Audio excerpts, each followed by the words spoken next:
खुल जाएगा तो कल सेशन में व्यू भी ले लिया जाएगा। नंबर्स को लेकर कोई कंप्लेंट नहीं, देश की सबसे बड़ी कंपनी ने डिसअपॉइंट नहीं करा, अच्छे नंबर्स डिलीवर करे। लेकिन हर्षदा बाकी टाटा पावर के भी नंबर्स आए और यहाँ पर on the face of it numbers में कुछ ग्रोथ देखने को जरूर मिलेगी। नेट प्रॉफिट करीब 31% बढ़ा है, 632 करोड़ पर आकर खड़ा है।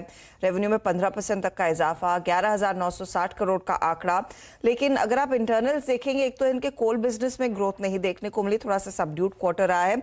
ऑफकोर्स वेरियस कारणों की वजह से यहाँ पर कोल का एक्सपोर्ट नहीं कर पाए हैं ये, जो नॉर्मली करते हैं। दूसरी तरफ जो मुंद्रा के लॉसेज है वो लगातार बने हुए हैं। मुंद्रा में आप देखिएगा एबिटा लेवल पर करीब 153 करोड़ का घाटा एक बार फिर निकल कर आया है। तो ये इनफैक्ट वो प्रेशर पॉइंट्स है। मार्जिन्स फ्लैटिश ही रहे हैं, ज्यादा कुछ उसमें बदलाव नहीं देखने को मिला है। तो ये स्टॉक आज क्लियरली रिएक्ट करता हुआ दिखाई देगा। और ऑफकोर्स एक टैक्स क्रेडिट का भी एलिमेंट है मुनाफे के आंकड़े में, वो भी आपको ध्यान में रखना है। कंपनी ये भी कहती है कि रिन्यूएबल एंटिटीज ने करीब 320 करोड़ तक का अमाउंट रिकॉग्नाइज किया इनकम के तौर पर। जो प्रीवियस सालों का कुछ अमाउंट था 232 करोड़ का, उसको भी जोड़ा गया है। तो इसमें काफी ज्यादा डिटेलिंग है। Numbers on the face of it आपको ठीक लगेंगे, लेकिन अगर आप बारीकियां देखेंगे तो थोड़ी बहुत खामियां जरूर है। दूसरी तरफ डेवलपमेंट क्रेडिट बैंक, जहां पर चौथी तिमाही में ब्याज से आए 380 करोड़ पर आई है, इसमें इजाफा देखने को मिला है। यही नहीं, मुनाफे के आंकड़े पर भी ध्यान देंगे तो 78 करोड़ से बढ़कर मुनाफा करीब 113 करोड़ पर उभर कर आया।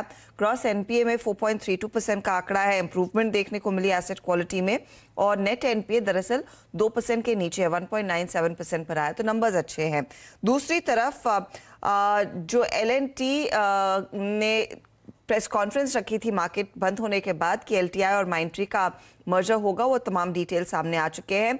नई कंपनी का नाम एलटीआई माइंट्री रहेगा। टोटल रेवेन्यू, जैसे हम भी कह रहे थे कि $3 बिलियन का कंपनी दिखाएगी, और मुनाफे का बेस जो रहेगा वो $530 मिलियन का रहेगा। वहां से शुरुआत होगी।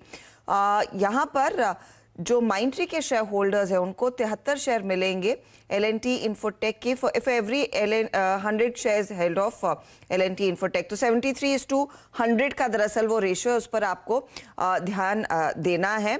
स्वॉप रेशियो लार्जली न्यूट्रल है, किसी एक कंपनी के फेवर में नहीं है। और अब माना यही जा रहा है दोनों के साथ आने के बाद $100 मिलियन से ज्यादा की डील्स पर अग्रेसिवली बिड करते हुए दिखाई देंगे। और लार्जर डील्स पर लार्जली मार्जिन्स भी बेहतर होते हैं, तो उस पर कंपनी का फोकस रहेगा। दूसरी खबरों में आज हैल रेडार पर रखिएगा, क्योंकि जो रशिया और यूक्रेन के बीच कॉन्फ्लिक्ट चल रहा है उसके मद्देनजर दरअसल एएनआई पर एक रिपोर्ट आई कि इंडियन एयरफोर्स ने जो दरअसल सुखोई अपग्रेड करने थे, जिसपे करीब 35,000 करोड़ रुपए खर्च होने थे, इसमें हैल और सुखोई मिलकर काम करने वाले थे इंडियन एयरफोर्स की इन तमाम विमानों को अपग्रेड करने के लिए। उस प्लान को फिलहाल ठंडे बस्ते में डाल दिया है, तो इसका एक इम्पैक्ट आ सकता है हिंदुस्तान एरोनॉटिक्स पर। एचडीएफसी ने इनफैक्ट अपनी रिटेल लेंडिंग रेट बढ़ाई है हाउसिंग लोन्स पर 30 बेसिस पॉइंट से। पीएनबी हाउसिंग ने भी एक रेट हाइक का अनाउंसमेंट किया है, ये करीब 35 बेसिस पॉइंट का रेट हाइक कर रहे हैं। इसके अलावा कोरोमंडल इंटरनेशनल रेडार पर रहेगा। इन्होंने 45% हिस्सा एक सेनेगल बेस्ड कंपनी में एक्वायर किया 225 करोड़ के लिए। और आज ऑफ कोर्स सागर सीमेंट पर भी नजरें रखेंगे, क्योंकि जो प्रेमजी इन्वेस्टमेंट का आर्म है पीआई अपॉर्चुनिटीज फंड, उसने यहाँ पर हिस्सा लिया है और 350 करोड़ दरअसल सागर सीमेंट के हाथ लगे हैं। ये सौदा एक प्रीमियम पर हुआ है, जो फ्राइडे को क्लोज था करीब 224 रुपए प्रति शेयर पर था, और ये जो डील हुई है करीब 265 रुपए प्रति शेयर पर है। तो प्रीमियम पर डील हुई है, उस पर ज्यादा रिएक्शन आ सकता है। ओके, ये तमाम वो स्टॉक्स रखिएगा रडार पर। क्विकली भाईती साहब, थैंक यू सो मच सुबह सुबह जोड़ने के लिए। क्विकली छोटा सा ब्रेक के उस पर आज का इवेंट्स कैलेंडर।